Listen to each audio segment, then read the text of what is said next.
যখন primary cross করে আমরা হাই স্কুলে উঠি, সেখান থেকে যদি আমি বলি, আমি বলছিলাম যে স্যার কথার ফাঁকে যে আমি কৃষকের সন্তান। তো তখন আমি আমাদের স্কুল প্রাইমারি স্কুল থেকে মেবি আমরা 3 জন ফ্রেন্ড সর্বকনিষ্ঠ হই। আমরা আগে যে কাঠের চেয়ারগুলো টেবিল ছিল, চেয়ার টেবিল ছিল স্যার, এই ব্রেঞ্চগুলোতে আমরা 3টা ফ্রেন্ডের পরীক্ষা দিতে কষ্ট হয়েছিল, বৃত্তি পরীক্ষা।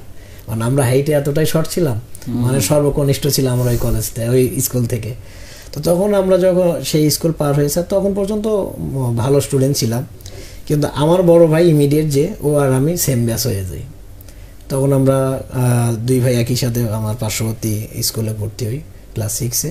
সেখান থেকে বড় ভাইও যায় না, আমিও যাই না, আমিও যাই না, বড় ভাই, এরকম করে আমরা 2 ভাই লেখাপড়া থেকে অলমোস্ট বাদ পড়ে গেলাম। তো সেখান থেকে স্যার আমাদের যেহেতু কৃষক ফ্যামিলি, গরু জমি জমা আছে, তা আমি মাঠে থাকতাম স্যার। তখন গরু ছিল, মাঠে কাজ করতাম কৃষকদের সাথে। তা আমার তখন একটা ফিল হইতো স্যার, কোনো এক সময় আমি রাস্তায় বসে আছি, আমার পাশ দিয়ে আমার ফ্রেন্ড, আমার বন্ধু বান্ধব যারা প্রাইমারি একসাথে আসলাম, তাদের তুলনায় আমি একজন ভালো স্টুডেন্ট ছিলাম, তারা স্কুল ড্রেস পরে ছাতা মাথা দিয়ে ব্যাগ কাঁধে নিয়ে যাচ্ছে স্যার। তো হঠাৎ করে আমার ওই দিন বিষয়টা আমার মাথায় ক্যাচ করে যে তারা যাচ্ছে, আমি কোন পথে যাচ্ছি, হয়তো আমার অন্ধকার পথ, তাছাড়া তার উপায় নাই। সেদিন থেকেই স্যার 1 বছর অতিক্রম হওয়ার পর 2য় বছরে যায় সিদ্ধান্ত নিলাম বাসায় যে আমি লেখাপড়া আবার শুরু করতে চাই।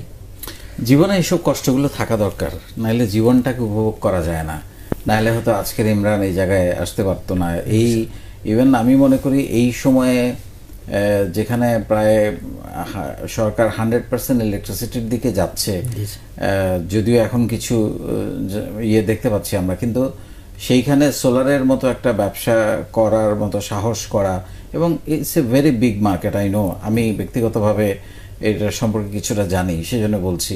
অনেক বড় জায়গা আছে এখানে কাজ করা। তাছাড়া এখন তো হাউজিংগুলোতে একদম আইন করে দিয়েছে যে ছাদে সোলার করতে হবে। সো আপনাদের ব্যবসার জায়গাটা আছে, আর সবাই গ্রিন এনার্জির কথা বলছে।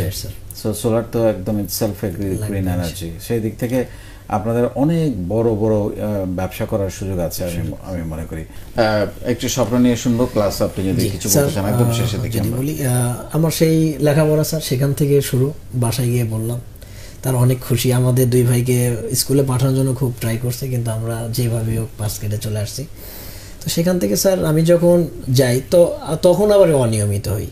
আমি ইমরান আজকে এই চেয়ারে বসার জন্য আসলে সকল ক্রেডিট আমার ফ্রেন্ড সার্কেলকে দেওয়া উচিত, কারণ ওদের জন্যই আমি এসএসসি পাস করছি, তারপরে হয়তো ডিপ্লোমার স্বপ্ন দেখছি। কিন্তু এই সার্কেলটা যদি একটা ভুল সার্কেল হতো তাহলে সব। জি স্যার, সেটা হচ্ছে আমি একটু তাদেরকে বলি, আমি আবার যখন শুরু করি আমার বাসা থেকে প্রায় 12 কিলোমিটার যেতে হয় সাইকেল নিয়ে। আমি সেই প্রতিষ্ঠানে যাই, সপ্তাহে 2-3 দিন যাইতাম, আসতাম, আবার শুরু করতাম কৃষিকাজ।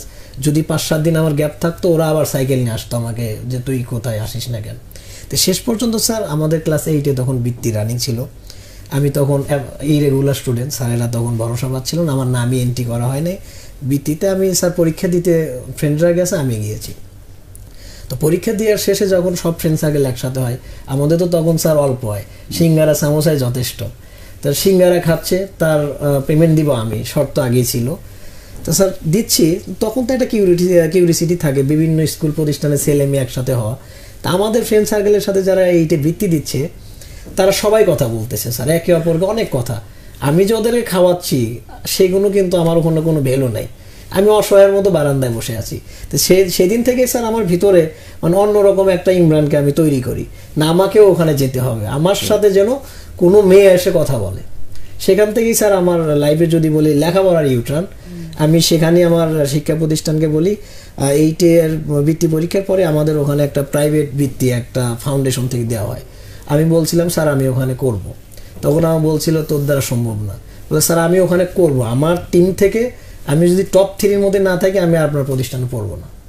তা আমি স্যার ওনার নিবন্ধন করে দিলেন, পরীক্ষা দিলাম, আমি মনে হয় থানায় 3য় বা 4র্থ স্থান অর্জন করলাম স্যার। সেখান থেকে স্যার আলহামদুলিল্লাহ এই যে এখন সবকিছুই জিদ এবং সেই স্বপ্নের পিছনে লেগে থাকা।